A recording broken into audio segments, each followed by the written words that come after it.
let us now imagine that we have a derivative that itself is a function of x. So say, for example, we have derived something, or differentiated something, and the first order derivative was equal to 2x, for example. Then, if that was the case, then I want you to consider this. dy by dx equal f of x is the derivative of some function f. Now, that means that we could do d by dx of some function f, that when f is derived, we get the first order derivative, which is this new function, which is the rate of change of y with x.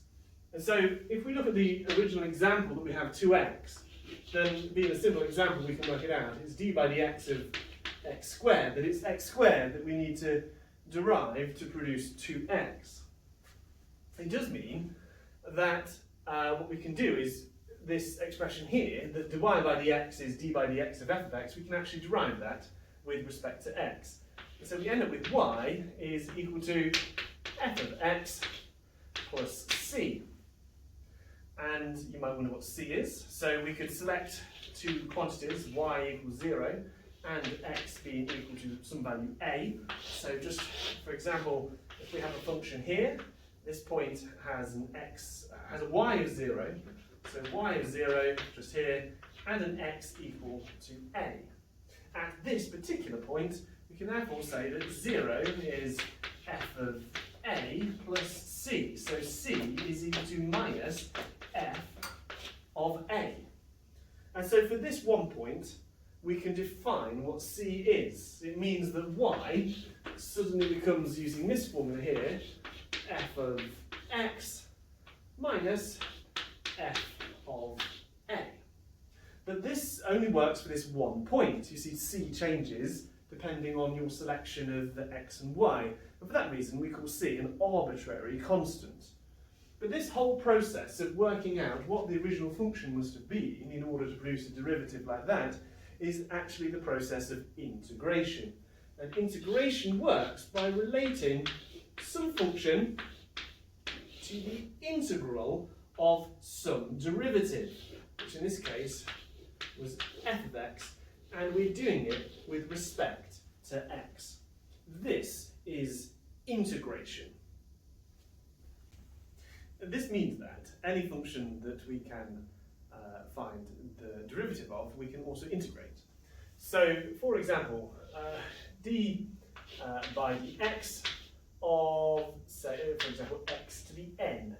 Well, we showed before in the video that this would be nx to the n minus 1. So there's a really simple law which enables us to work out the derivative of any particular function that's just a power. And so if, for example, I chose x cubed, I wanted to find the derivative of x cubed, then that would be 3x to the n minus 1, which would be 3x squared. But now, what if I wanted to integrate x? What if I wanted to integrate 3x squared by dx, the integrand being this here for a very particular reason, as you shall soon see? Well, we need to use a different formula, one that will undo that one. So rather than having x to the n minus 1, we're going to have x to the n plus 1 and divided by n plus 1. And so the very first thing that happens here is the 3 jumps outside of the integral. So we are now integrating x squared dx. So have a look at this. It is n is to the power of 2. So this is equal to 3 multiplied by x to the 2 plus 1, which is 3, divided by 2 plus 1, which is 3. So what you can see is this is 3 times x cubed over 3. So the 2 3's cancel, and we end up with x cubed. So you can see that this formula here enabled us to work out this integral.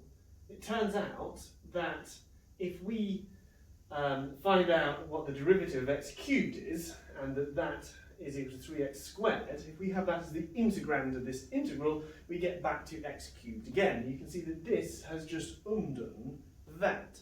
And the two processes of differentiation and integration can work as basically inverse functions of each other. So you might be interested in what happens to sine and cosine and terms like that. Well, if you remember, d by dx of sine x was equal to cos x, which means the integral of cos x with respect to x is therefore equal to sine x. Now remember that because d by dx of cos x produced minus sine x, therefore the integral of sine x by dx is going to have to equal minus cos x. Now these are standard integrals. There's a straightforward pattern of reversing the differential function, and you can see that it is just simply the reverse process.